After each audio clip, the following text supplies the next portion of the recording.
El siguiente segmento tiene contenido o opinión. Muy bien, 6:27 en la mañana, gracias por la sintonía. Ya tenemos, como siempre, la habitual conexión de nuestros madrugadores. Tempranito, ya se han conectado con nosotros a través de nuestra transmisión digital, tanto en Facebook Live cuanto en nuestro canal de YouTube de Majestad Radio. Nos honran con su generosa sintonía. Siempre recordarles además que ustedes pueden escucharnos en nuestra señal de radio, también nos pueden buscar a través de la internet. Son diversas posibilidades que tienen ustedes para seguir este espacio de noticias. Quiero contarles que tenemos una información que ha llegado muy temprano en la mañana, en la madrugada en realidad, poco después de las 5 de la mañana. El Ministerio de Gobierno ha informado sobre 9 allanamientos realizados esta madrugada en Cuenca por parte de la Unidad de Trata de Personas de la Policía Nacional en la operación global Liberterra, efectuada en 48 países. El resultado: $25,000, libros de viajeros, celulares, documentos de viaje. Esto ha sido publicado por el Ministerio de Gobierno en la madrugada del día de hoy. Se ha compartido información por parte justamente de los colegas comunicadores institucionales de esta cartera de Estado respecto de esta desarticulación de una presunta red de trata de personas, tomando en cuenta evidentemente episodios de los cuales hemos conocido en las últimas semanas, por ejemplo, el aumento de la migración a México para de ahí tratar de llegar a Estados Unidos, tomando en cuenta que hay libre ingreso, no se requiere visa para llegar a México, y luego arriesgarse, ¿no? Y el hecho de que se han dado casos de niños que han salido del país con autorización de sus padres y que han enfrentado condiciones realmente terribles para tratar de cruzar la frontera o encontrarse con sus familiares cruzando la frontera en los Estados Unidos. Una cosa realmente terrible. Bueno, esto es lo que ha ocurrido en el transcurso de la madrugada del día de hoy. Estaremos expectantes de la actualización de la información. A ver, algunos temas. Empecemos por el caso del doctor Jorge Yunda Machado, alcalde metropolitano de Quito. Y sí, el doctor Yunda sigue siendo alcalde. Sigue siendo alcalde porque su remoción todavía no está ejecutoriada. Y mientras no esté ejecutoriada, sigue siendo alcalde y no ha perdido su condición de tal. Ayer, en un nuevo capítulo de esta telenovela, que creo que a los ciudadanos, a los habitantes de esa ciudad ya nos tiene agotados, ya nos tiene cansados, agobiados, porque termina siendo una telenovela que dura más de un mes. Estamos 8 de julio. La remoción del alcalde fue el 3 de junio. Más de un mes que estamos hablando de lo mismo, de lo mismo, de lo mismo. En el medio de la ciudad. Esa ciudad está claro que hoy no sabe hacia dónde va a ir. No sabe qué va a pasar con esta ciudad. Una ciudad que tiene gravísimos problemas, una ciudad que hace rato dejó de ser la franciscana ciudad de Quito, como era conocida. Una ciudad que ya no es ese entorno de tranquilidad, de paz, de respeto, de sosiego. Es una ciudad que realmente en los últimos años ha perdido mucho de lo que caracterizó justamente a la capital de la República. La ciudad no tiene norte en este momento. Y creo yo que tanto el alcalde Yunda cuanto los concejales de Quito deben reconocer que por sus propias acciones y omisiones, esta ciudad hoy carece de un norte. Y la ausencia de ese norte implica justamente una corresponsabilidad tanto del Ejecutivo Metropolitano, me refiero al alcalde, cuanto del Legislativo, que es el Consejo Metropolitano. ¿Qué va a pasar con Quito? Hoy vamos a tener una entrevista a las 8 de la mañana con el gerente del metro. ¿Qué va a pasar con el metro? La obra más emblemática, más cara, más importante que se ha construido en la historia de la capital. Una de las obras más importantes de la historia del país. Una obra que no costó, pues, $100. Una obra que costó más de 2.500 millones de dólares a ojo de buen cubero, porque seguramente los costos deben haber sido mucho más altos. ¿Qué va a pasar con el metro? que se vendió como evidentemente la panacea para comenzar a solucionar los problemas del tránsito en esta ciudad. Y hago esta pregunta porque, independientemente de la entrega o de la finalización y de la entrega de la obra física, el metro no es que entregan la obra física a los contratistas, se ponen los trenes y ya empieza a operar. Debe ser parte de todo un sistema de transporte anclado justamente a la movilización en superficie. Ese sistema no está listo. Ni siquiera sabemos quién mismo se va a encargar de operar el metro de Quito. Porque hubo una primera decisión por parte del directorio de la empresa, que es que la propia empresa, con asistencia internacional, se encargue de operar el metro. Y a la vuelta de la esquina surgieron pedidos y presiones de diversos sectores para que se vuelva a analizar la posibilidad de entregar la operación del metro a un operador internacional, lo que implicaría una concesión. Y esto evidentemente va a provocar una demora. De hecho, ya hay una demora sobre el funcionamiento del metro. El metro no va a estar listo este año. Todo lo que está pasando en este momento va a impedir que el metro comience a operar con las primeras pruebas en el último tramo de este 2021.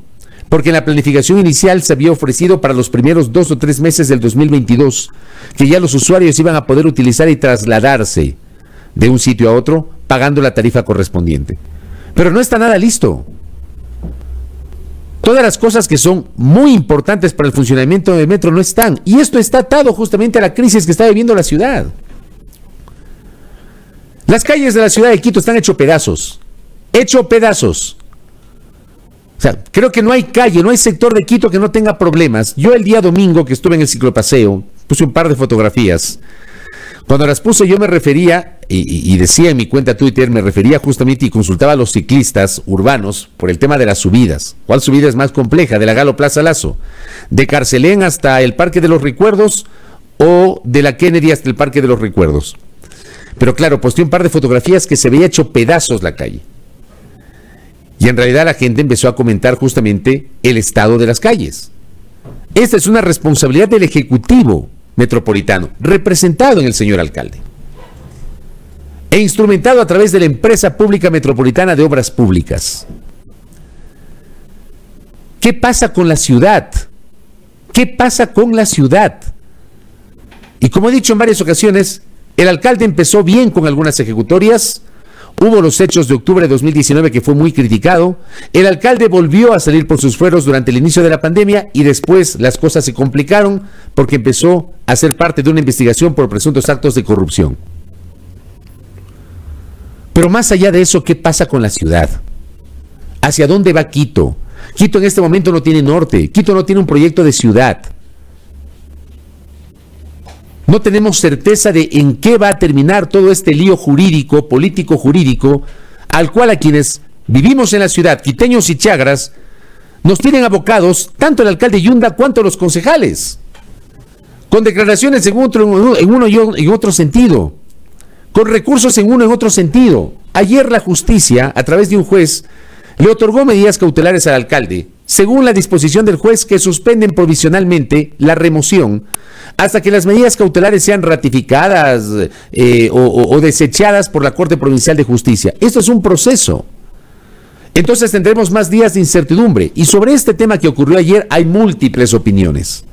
Porque por un lado hay juristas como Marco Morales, como André Benavides, como Ismael Quintana, como Salim Saidán, que consideran que la actuación del juez del día de ayer es un abuso del derecho al involucrarse con medidas cautelares en una resolución administrativa por parte de un cuerpo colegiado como el Consejo Metropolitano.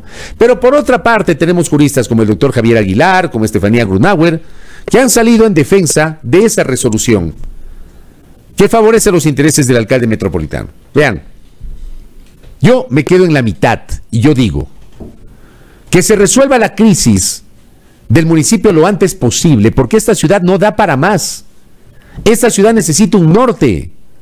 Y no existe un norte por la disputa entre el alcalde y los concejales.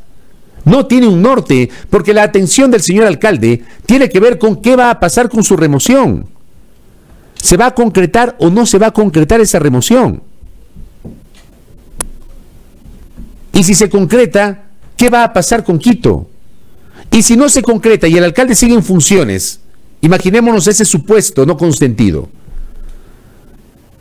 ¿Cuál es el proyecto con el cual el doctor Yunda va a seguir al frente de la municipalidad? Esas son las inquietudes que planteo. Lo que pasa en Quito es realmente muy, muy preocupante y no podemos mirar hacia otro lado. Creo que es momento de que como ciudadanos exijamos que quienes forman parte de la administración municipal, tanto el ejecutivo cuanto el legislativo, se olviden de estas disputas y comiencen a pensar hacia dónde va la ciudad. Si mañana o pasado se ejecutaría la remoción de Yunda y Yunda tiene que salir de la municipalidad y Santiago Guarderas asume por su condición de vicealcalde la alcaldía de Quito y hay que elegir un nuevo vicealcalde o vicealcaldesa, mientras Isela Chelá deberá permanecer como segunda vicepresidenta del Consejo Metropolitano de Quito. Y seguramente, me decía hace un par de días Selena Coloma, que habrá comisiones de la municipalidad que van a tener que ser reestructuradas, justamente con base a esta coyuntura.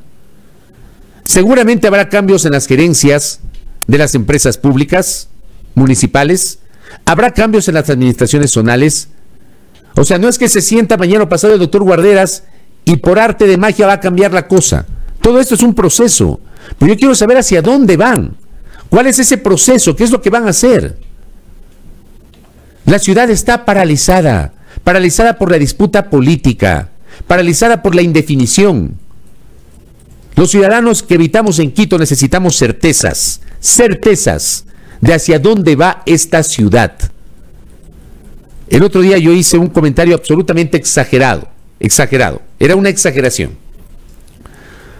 Porque me parece a mí que no cabe hacer la comparación de lo que está pasando con Quito respecto de lo que ocurrió con Guayaquil entre 1984 y 1992. Fue exagerado, pero fue deliberado. O sea, está claro que Quito 2021 no es el Guayaquil del 84 al 92. Pero por Dios, abramos los ojos. Si las cosas no mejoran, probablemente vayamos por ese camino. Si seguimos en medio de una disputa política, si no hay proyecto de ciudad. Esta ciudad a lo largo de los años se había caracterizado por la unidad para tomar decisiones, por un proyecto de ciudad. ¿Qué queremos de Quito? ¿Hacia dónde queremos que vaya Quito? Yo no tengo claridad sobre eso. No tengo claridad sobre lo que quiere el doctor Yunda y no tengo claridad sobre lo que quiere el Consejo Metropolitano y sobre lo que pretenderá aplicar el doctor Guarderas una vez que asuma, si es que así ocurre, la alcaldía del Distrito Metropolitano. Yo entiendo que esto es cuestión de días, pero la incertidumbre se mantiene. La incertidumbre se mantiene. Y yo lo que planteo es que, por Dios, que se solucione ya esto. Que se solucione como corresponda, en derecho, que se solucione. Y que quien se quede al frente de la municipalidad comience de verdad a trabajar por Quito y se olviden ya de esta disputa política que en nada ha abonado para una ciudad que de verdad está hecho pedazos. En Quito hasta la autoestima se ha perdido. Yo creo que eso es así. Hasta la autoestima se ha perdido el respeto. Basta con salir a la calle. Se ha perdido el respeto al prójimo. Eso que está pasando con Quito. Yo creo que ya como ciudadanos tenemos que hacer este ejercicio de presión, si se quiere. Presión ciudadana. Para que comiencen a tomar decisiones. Y si no pueden, pues váyanse. De verdad. O sea, nos están invitando a pensar en el Ecuador del año 97, cuando aquí el grito unísono de una buena parte de Quito fue que se vayan todos. Si no pueden con la ciudad, váyanse. Pero todos. Si no pueden. Pero Quito no da más. No da para más. No da más. No da para más. Si no se pueden poner de acuerdo, si van a seguir en esta espiral, en esta disputa jurídico-política, váyanse, renuncien todos. Y busquemos un mecanismo para generar una transición en Quito que permita repensar esta ciudad. Pero con la disputa no llegamos a ninguna parte. Con lo que está pasando en Quito no llegamos absolutamente a ninguna parte. A ningún lado. Si no pueden con la ciudad, váyanse. Y que se vayan todos, si es así. Es el mensaje con el cual quería empezar yo el día de hoy. Porque lo de ayer, insisto, otra vez, más allá de la discusión jurídica, porque donde hay dos abogados hay tres opiniones. Abogados que defienden, abogados que cuestionan, abogados que cuestionan, abogados que defienden. Es así el mundo del derecho. Pero quienes somos ciudadanos que no tenemos conocimientos de derecho, que no somos abogados, estamos en la mitad. Y lo que queremos es trabajo. Lo que queremos es tranquilidad. Lo que queremos es saber si hay o no un proyecto de ciudad. Lo que queremos además es que no le vendan humo a la gente, en uno o en otro sentido.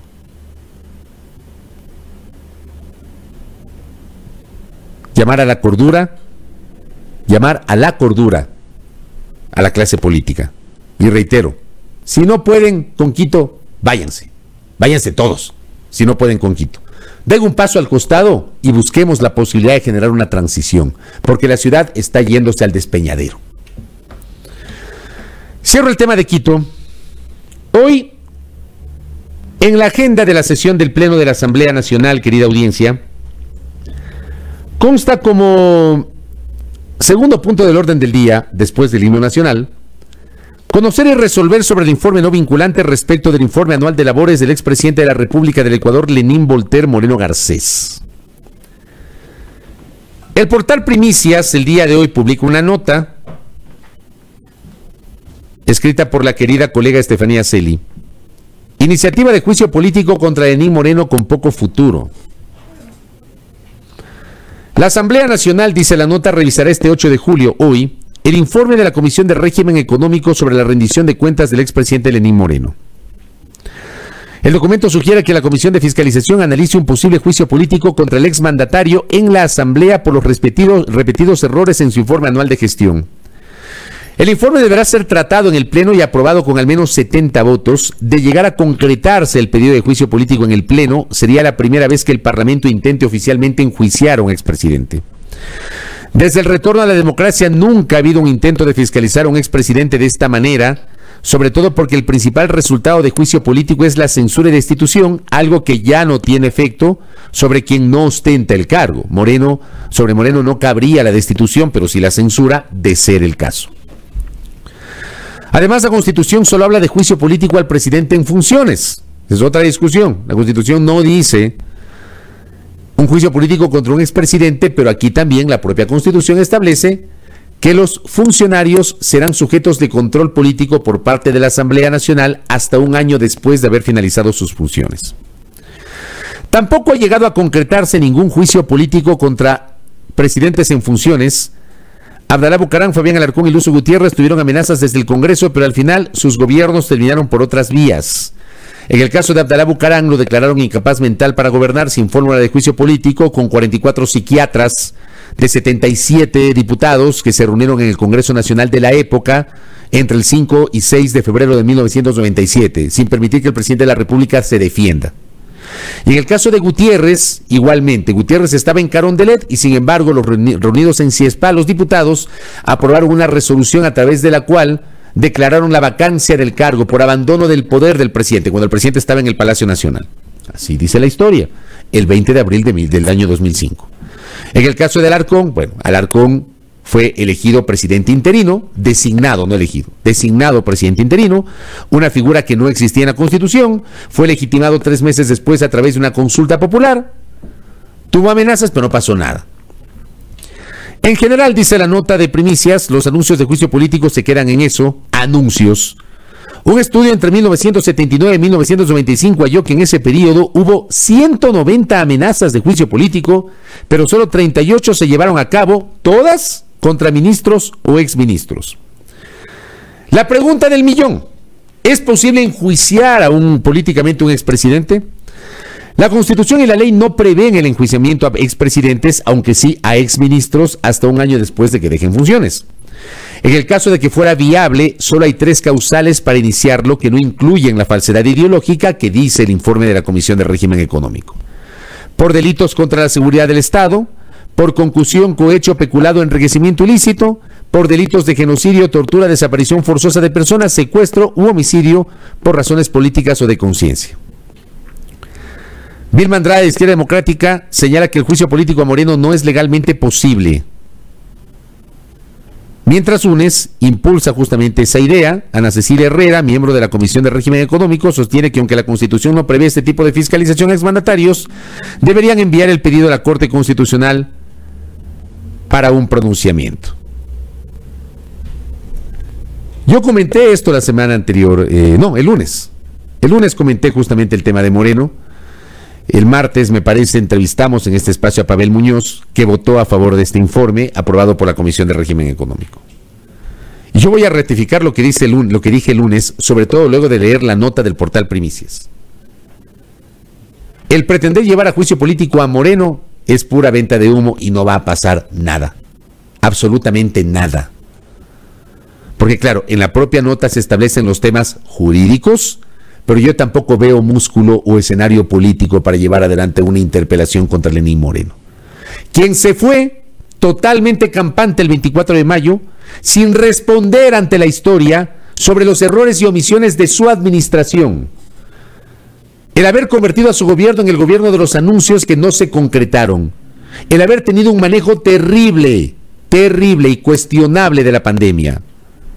El haber cambiado sobre la marcha la orientación económica del país, el no haber cumplido con el plan de gobierno, el haber traicionado el plan de gobierno por el cual sus votantes le permitieron ganar las elecciones el domingo 2 de abril del 2017 y posesionarse como mandatario el 24 de mayo del 2017. Con Moreno, a lo largo de 4 años, hubo un manto de impunidad impulsado desde ciertos medios de comunicación, desde un segmento de la clase política y desde otro segmento de la sociedad de opinadores, influencers y pseudolíderes de opinión. Un manto de impunidad. Porque claro, Moreno hizo la tarea. ¿Cuál fue la tarea? Desmarcarse. Como se desmarcó, ya hizo la tarea. Entonces sobre Moreno 0 cuestionamientos, o cuestionamientos muy tibios. Muy tibios. Moreno se fue del gobierno dejando un montón de cosas sin resolver y un montón de dudas sobre las cuales nunca se generaron aclaraciones. Moreno, con su tono bonachón, se mandaba unas perlas pero de llorar en muchas de sus intervenciones. Moreno decía cualquier cosa sin probar sus afirmaciones, siendo presidente de la República.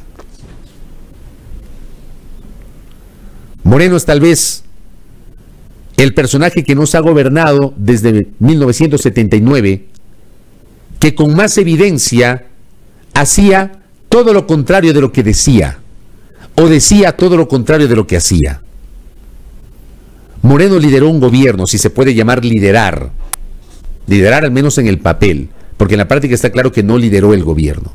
Un gobierno que no tenía norte, un gobierno que no tenía rumbo, un gobierno que lamentablemente le quedó grande el manejo de este país. Y este país lamentablemente ha enfrentado su momento más complejo, la pandemia, en manos de ese gobierno que no supo administrar esa pandemia. Llevar hoy a juicio político a Moreno, ¿para qué? ¿Para qué? Para mí no sería más que un espectáculo, un show. Aquí no va a pasar nada. No va a pasar absolutamente nada. Es perder el tiempo.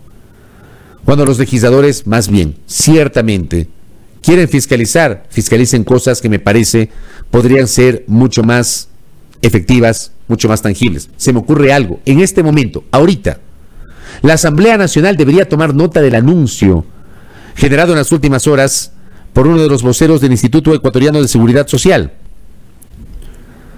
Sirra leyó la nota, publicada en Diario El Universo, que el Fondo de Salud del IES tiene recursos solo para un mes. Ha advertido el delegado de los empleadores del Consejo Directivo. Fiscalicen eso, señores asambleístas. Señores, señoras y señoritas asambleístas, ahí tienen un tema de fiscalización. En lugar de pretender llevar a Moreno, es perder el tiempo, vean, perder el tiempo. Perder el tiempo, ponernos a nosotros a hablar de cualquier cosa, no va a pasar nada. No gasten sus energías en una cosa que no va a ocurrir. No va a pasar, no va a pasar. Por las consideraciones expuestas, fiscalicen lo que está pasando en el Seguro Social. ¿Es así como ha denunciado un delegado del Consejo Directivo? ¿O están allanando el camino para de forma inconstitucional apuntalar la privatización de la seguridad social, como también han denunciado otros sectores de este país? Están apuntalando ese camino.